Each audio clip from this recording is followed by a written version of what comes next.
We are excited to tell you what we are bringing to you.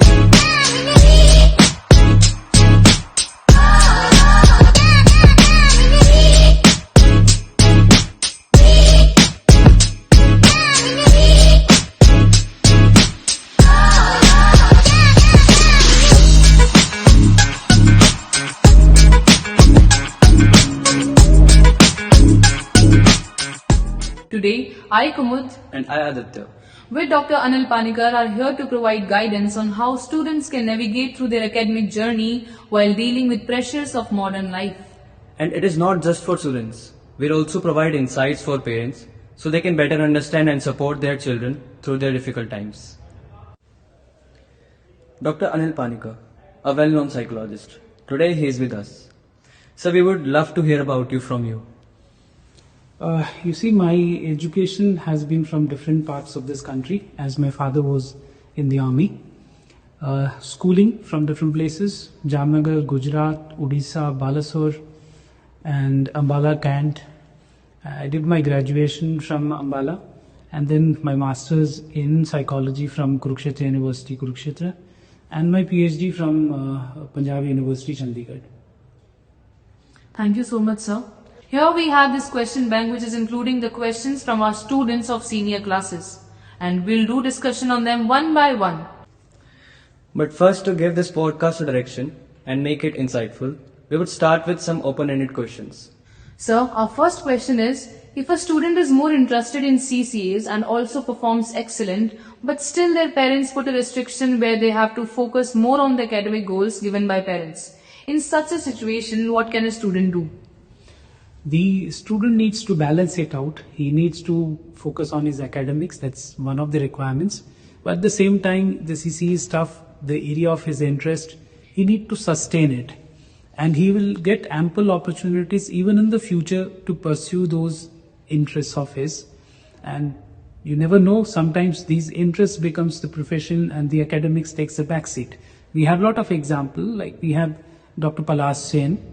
Dr. Palash Sen is an MBBS doctor, but he had this hobby of singing, playing guitar. And when he entered the medical college, he formed a band with few of his batchmates, and he launched his first song. And you'll be surprised to know, in that first video song, he launched Vidya Balan. It was a big break for Vidya Balan. That one song made Vidya Balan what Vidya Balan is today. So you never know. So you need to sustain your area of interest and pursue it slowly and focus on academics at the same time. Right. So this is the most demanded questions, like CCA or academics. Which one is more significant for us? I said you need to have a balance. Academics, it is required. But you see, now things are changing very fast. If you want to go abroad, you want to pursue a very good course, one of the major requirements is your participation in other activities. I've seen that because my daughter went through that process. And one of the major reasons why she landed up in the course is that she was instrumental in forming a club in her university known as Beyond Borders. She was a gender champion of her university. It's a central government staff. She went in for 6 months student exchange program to Taiwan. So it's not just academics that was the deciding factor. It's the other activities which the universities, the reputed universities, they look into this aspect. The students that they are taking, does they have more to them than academics? So it's very important, and parents needs to understand that as the extracurricular activities play a very important role nowadays. It's not just academics. Now, sir, the next question we have is mostly, it is something that teenagers go through. So we want to know about your viewpoint on not sharing anything with parents, rather handling everything yourself. You see, I think it depends upon the parents. If the parents can make their kids comfortable, the kids will be they love to share things with parents. But the problem is, most of the parents, they are very judgmental on whatever their kids share. So the kids, they know their parents very well. So they decide to block the parent and share it with their friends. So it's up to the parents to understand that you don't have to be judgmental with your kids. You need to listen to them, give them an environment in which they are comfortable to share things with you. The quality of relationship between parents and children, that will decide what the children share with their parents. Okay. So next question is, what a student must know if he or she is stepping into a relationship with someone? That's a very important thing, and it's a very natural thing also for you people to get into relationship, and one should not be judgmental about that also. You see, when you are getting into a relationship, you should know one thing, that this should not be to fill a vacuum in your life. So many of the youngsters, what they do is, they have a kind of a vacuum in their life and they would like to fill it with some relationship. Because you see, relationship brings its own demands, its own pressures, emotional, and it can break or make you. Fine? So first ensure that you're not filling up your vacuum with the relationship. And second, allow things to happen rather than forcing things to happen. I mean, since most of your friends have a boyfriend or a girlfriend, you also need to have one. That's too much. I mean, let it happen. Let people be there. Let there be interactions. Some relationship may develop, some may fade out with time. And as psychologists, we generally term the relationship that you people have as puppy love, practically because it fades away very fast. And so you have to be careful with it, because something which can fade away very fast, and if you invest too much into it, so the repercussions can be very bad for you. So you allow things to settle down, let things happen, and you can take your own decisions whether that relationship is good enough to continue or you need to grow out of it. Yeah, I understand that this is all about a hormonal game, right? How can we break this urge of getting into a relationship? See, there is no point in deliberately trying to break this desire to have a companion, because it is this stage only where you are supposed to have those things. I am aware of those kids also who regret at a later stage that they don't have a relationship, and primarily because when they were supposed to have relationship, that time they were deliberately trying to stay away from that. So one should not be so hard on oneself. If it happens, that's the most important thing. If it happens, it is fine, and at the same time, you should not get carried away with that. Fine. So any relationship which actually contributes to your personal growth is good. Any relationship which is pulling you down, pulling you back, not allowing you to put your best forward, that is not worth keeping. So it's an emotional stuff. I mean, the hormonal changes are there, but more than the hormonal changes, the societal thing also have an impact. So you watch films, you watch media, and you see that every youngster is having a relationship. So, and you are the one who doesn't have any such thing. So it's okay. It's okay. Wait for the time. You may get the right choice. You see, my daughter complained to me once that, Papa, I don't have a boyfriend here in the university. So I said, is it a deliberate choice or is it by chance? She said, the problem with my university is all good-looking boys, when they open their mouth, you feel like running away from them. And those who are not so good-looking, they are intellectually so good. So I don't know, I could not make that choice. So it's there. I mean, you need to talk, and you should not be desperate to have a relationship. That's what I'm saying. Okay. Now next we have is for the ones who are not in 11th and who are junior to the 11th and 12th classes. So how did you choose your stream in 11th, and what can students do to know which stream would be best for them? You see, that when I went in for my choices, I mean, it was not a very well thought over stuff. Fine. Most of my friends, they were opting for science stream. I opted for science stream that way. And most of them, I mean, they had a plan to go in for the PLT and become a doctor, something like that. I had the same plan. Fine. So after 12th, when he appeared for those entrance exams and stuff, I got shortlisted. I was getting BDS in the government quota and MBBS in the private sector. So my father put his foot down, ki private sector I will not be able to pay. And if you want to take BDS, you are most welcome. And BDS I was not interested in. So I talked to my father. He said, then you decide what you want to do. So I made a conscious decision of shifting my field. And psychology as a subject was something which was of my interest.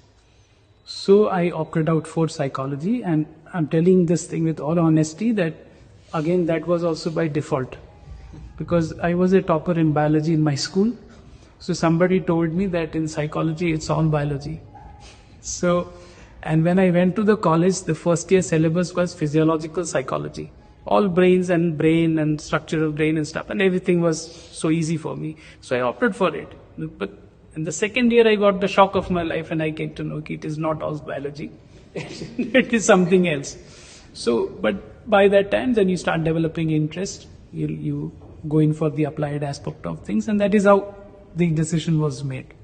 But now the kids, they need to be a bit more careful, because you see there are multiple options. Fine. So people also have the advantage of talking to the school administration, to the counselors, things like that. So you should avail those facilities and should be able to make a better decision. And you need to get out of the conventional choices, because the choice of career is changing very fast. So and now the government is insisting upon the multidisciplinary approach. So that option to pursue something of your interest and aptitude is more with you people now. What about any student who is not aware about his interest? How can they find it? See, interest is something which is a process of discovery of yourself. It's not like today I can sit here at your age and I can say this is ultimately my interest. No. At present, whatever your experiences is, on the basis of this seems to be my interest. So you pursue that. And then what happens is you start getting choices. Fine. You see, one of my students, she came to me when she had completed her BSc in agriculture. And she came to me because she wanted to go for the defense services. Right? So after going through the courses and things, the kind of discussions we used to have, she said, I think my area of interest is media studies. So I said, fine, why don't you try for that? So she got her admission in media studies, and after completion of the courses, she joined a big group, NDTV, as a production controller type work. So behind the cameras work. Then one blue moon day she came back and she said, I've been working with them for 2 years. I think I need to work with some NGOs to get real experience of stuff. So I suggested her one NGO. She joined that. And in that NGO, she got her exposure to not many celebrities who used to work for the NGOs, like Javed Akhtar, Shabana Azmi, and Rahul Bose, things, people like me. So with that experience, she came back to me and she said, I think I need to pursue a master's in psychology. So I said, now your parents are going to kill me for this. But she joined Jamia Millia Islamia for her master's in psychology. And after completion of that, she was dealing with this NGO and those celebrities. One of them decided to sponsor her for her PhD in psychology in US. So at present, she's a psychologist in US. Her journey started from being an agriculture student, then media, then psychology, and now presently as a clinical psychologist in US. So it's about discovering yourself, and one has to be prepared for it at different point of your life. If you have to make a change, you should be prepared for that also. So there are also there is like this pyramid of hierarchy made in that stream. And on top there is science, then commerce, and at last there is humanities. Like I opted for humanities, and a lot of even ninth class students are coming to me and they're like, you were topper and still you are opting for humanities. And they still have that mindset that for the ones who are good in studies, humanities is not for them. They're absolutely wrong. You see, now what we are witnessing is humanities is coming up like anything. Fine. Even in science graduates, they have to take courses in humanities. If you're doing engineering, you have to go in for minor courses in sociology, in psychology, in economics. It is part of the syllabus now. All the IITs are having departments of philosophy, department of sociology, department of economics. Why? Because that exposure is required. Fine. And the kind of career choices that is coming up. If you are from humanities and if you are able to explore yourself, you will have lot many things to do. My daughter is one of the toppers. I mean, she, as far as academics is concerned, she opted for humanities. We never had an issue with that. And she opted for something called international relations, which is not much known as such. Fine. And because of that only now she is a Mundus Map scholar and she's pursuing a master's in public policy and governance. So these kids are employed with what kind of organizations? They are employed with organizations like UN, the International Court of Justice, the International Child Development Initiatives, fine, and in policy making. So it's a very different kind of career that was available. She was managing media and social media and political issues with the Congress party for 6 months. That was our internship. Fine. So humanities does have that scope. The problem here is we underestimate it. We need brilliant brains in humanities, and we do have brilliant brains. How many of you people know about Raghuram Rajan? Yes, sir. Raghuram Rajan is an IIT Delhi product.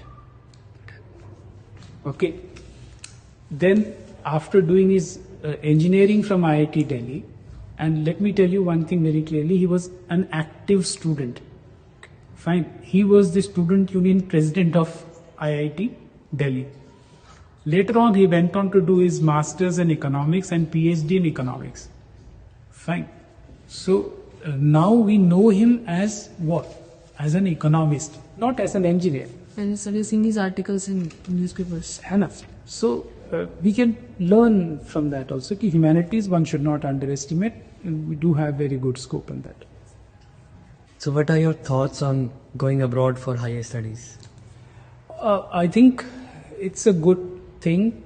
The only requirement is you need to list out the universities. You should not go for any ABC university. The universities, they have their ratings, they have their reputations. So that depends upon the courses that they offer. Fine. So if you are going in for those courses and to those reputed universities, you are in for something good. But if you are just going for the sake of doing some degree from abroad and getting admission into, just average kind of institution, then it is not worth it. So now we have some questions via the students. One of them is that methods and habits to adopt for better concentration for studies. First and the most important one, get away from mobile phones. And here you need to differentiate between two things. One, your accessibility to internet and your accessibility to a mobile phone. These are two different things. So I agree that you may need accessibility to internet. You can have a fixed time durations for that. But I don't think you need 24/7 mobile phone with you, because that affects your ability to concentrate. Because the more you use mobile phones, the more you're watching those reels, that affects your span of attention. Yeah. And once your span of attention is affected, your ability to concentrate will go down. You won't be able to focus much. And then when you grow up with it, you will have a problem in relationship also. Because you'll tend to get bored by relationship. Fine. And you would like to experiment. You would like to have newness in everything. You need excitement. And then it is going to spoil your stuff. So to improve concentration, the first thing is limit the use of mobile phones. Fine. Second most important thing is you need to have proper sleep. Fine. You need to have proper diet. Fine. If you have proper diet and if you have good sleep, and when I'm saying good sleep, I mean it should not be like you go to sleep 11:30, 12 and you have to get up at 5:36, then you'll have a problem. Fine. So you either go early to bed and try get up early in the morning and then study, or if you are studying late night, because there is no one ideal way of studying. There are so much of individual differences. Some people are very comfortable to study late night. So they should study late night. Then they need sleep in the morning. So that sleep should be there. Fine. And some people, they are very good in studying early in the morning. So they should study accordingly. And some people, they can study in say, bits and pieces. You see, they can concentrate for 1 hour and after that they need a break. So one should not force. I mean, if you can concentrate for 1 hour and after that you need a small break, have a small break. But then during that break, you should not go to mobile phones and you should not watch audiovisual stuff. Allow your brain some rest and you'll see that whatever you have studied, you'll be in a much better position to recall that. Fine. So good food, good sleep, minimal usage of mobile phones. Okay. And if it is possible, being closer to nature also helps you with this. Yes, sir.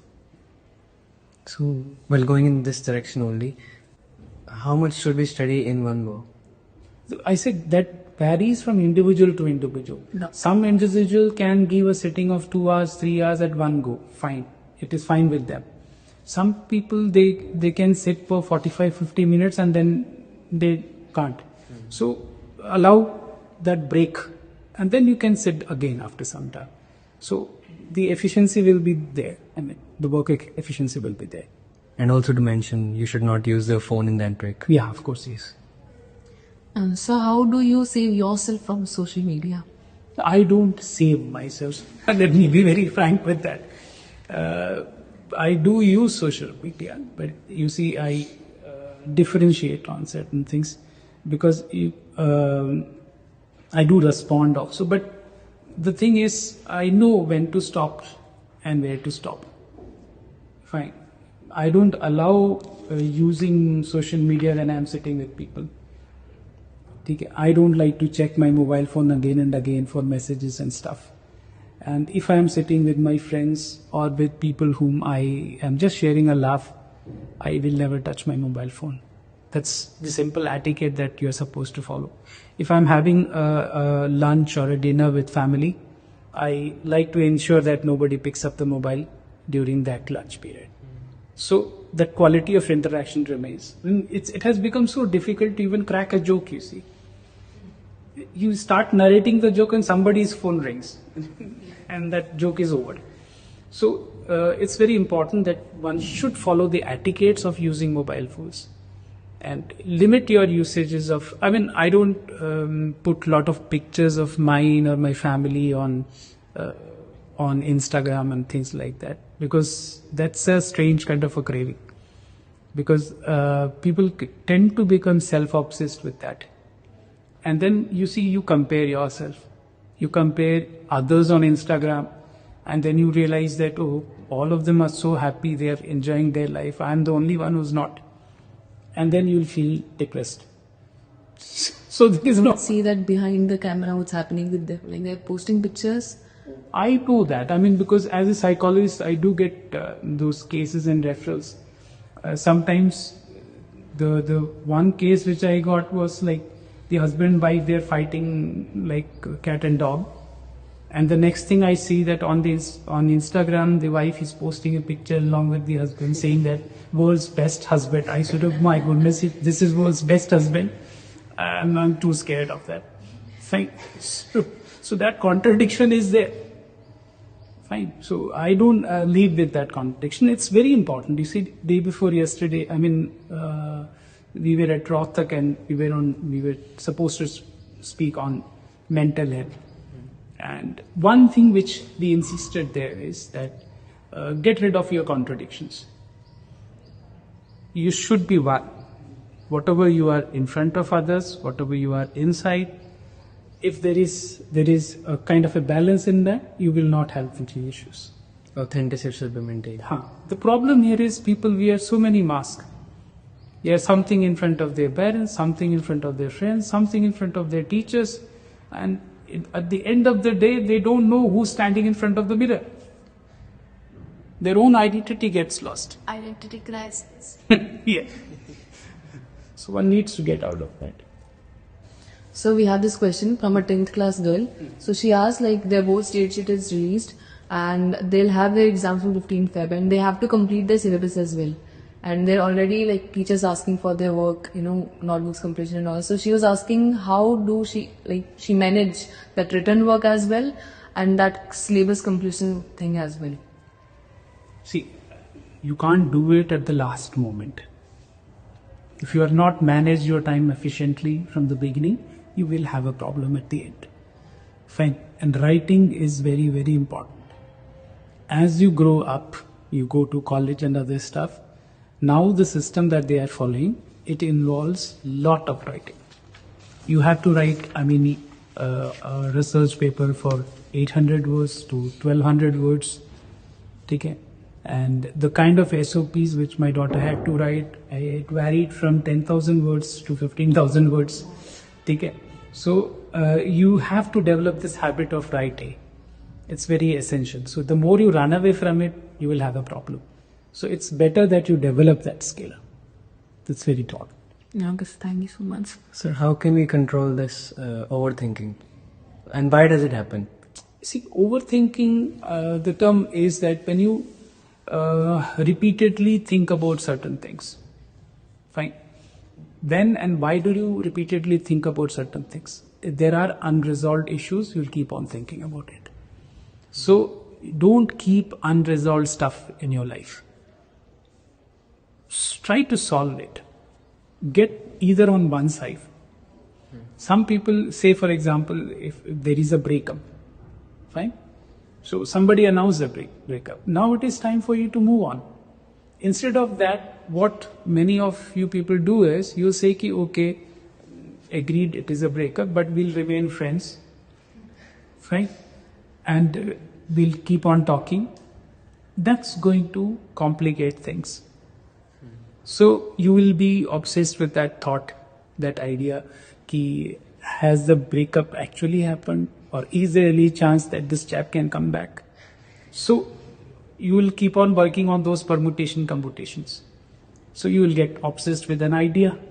And when you get obsessed with an idea, sometimes it leads to some compulsive behavior. And what can be that compulsive behavior? It can be washing your hands again and again.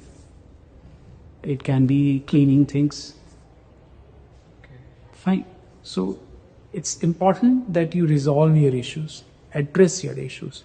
It may not be that it's possible that all time you can solve an issue, but you can try to solve an issue, try to address that issue. This obsession will go down. Is the overthinking the most common issue for teenagers only? No, it is there for every age group. It is there in every age group. Every age group you have a lot of unresolved issues. You look at your own parents, sometimes many of them, they fight a lot. But the problem with them is they don't say what they are supposed to say to each other. Fine. The thing is, they assume, the wife assumes that the husband should realize, that since she did not had the breakfast in the morning, the husband should realize that the wife is not happy. The husband in terms thinks that probably she's on a diet, that is why she never had the breakfast. So the differences will continue, in the evening they'll fight. So if you have a thing, you say it directly on the face, it will help you resolve it. Yes, sir.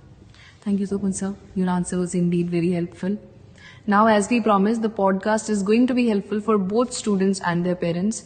From this point, we seek your advice for parents as in how to build a connection with their child, how can they, just do those conversations without making it awkward? Because many parents and even students want to, but they cannot. What do you think, sir? You see, parents needs to understand one basic thing, that their kid is not their carbon copy. Their kid is an individual with lot of desires, likes, dislikes, which are unique to that individual. Fine. And then parents also need to know that their kid has been born to them. Their parents, you see, the kids will look into things from the point where the parents have left, you see. It's simple, like, you see, my father was a commanding officer, and my exposure of travel was traveling first class in train. Okay. My daughter, when she was born, her exposure of traveling was traveling by flight. Fine. So I tried in between to tell her that we should take a long train journey. She said, Papa, you do it. Minus me out from that. I don't like that. Why? Because she has got a different kind of exposure. So every parent needs to understand their child is unique. The child can have their own desires and stuff. And parents need to respect that. Second, every parent should listen to their children without being judgmental. Fine. Third, parents should know that there is no point in scolding, beating. You need to sit and talk. Sitting and talking actually requires investment of time. Beating, scolding, these are shortcuts to save that time. So these shortcuts doesn't work. Fine. You need to engage with the children. And the parents also need to know that their children are intelligent enough. You find every child has a little professor in him or her. So every parent needs to address that little professor in that child, rather than assuming that our child doesn't know anything and we have to decide everything for him. If every parent start deciding everything, then what will happen is you'll make the child dependent, not capable of becoming independent and responsible. This the parents needs to understand. Yes, sir. Okay. Do you have any message for the students who are listening this? See, I would say that every child should believe in himself or herself. They should not try to become something else. The problem with kids are that they try to be something else other than what they are. So you should accept yourself and you should work to be a better person. They don't have to compete with others. They need to compete with themselves. They should strive to be a better version of themselves. Thank you so much. Thank you. This is one of the best things we have been the part of. With your grace, it went superb. We would thank you to be with us here and our Holy Angel School for giving us the opportunity to conduct it. Also, a big thanks to our principal, Mrs. Shalini Chaudhary. To our listeners, we hope you find this podcast helpful. Until next time, stay focused, stay positive, and take care and good luck. Thank you. Thank you, sir.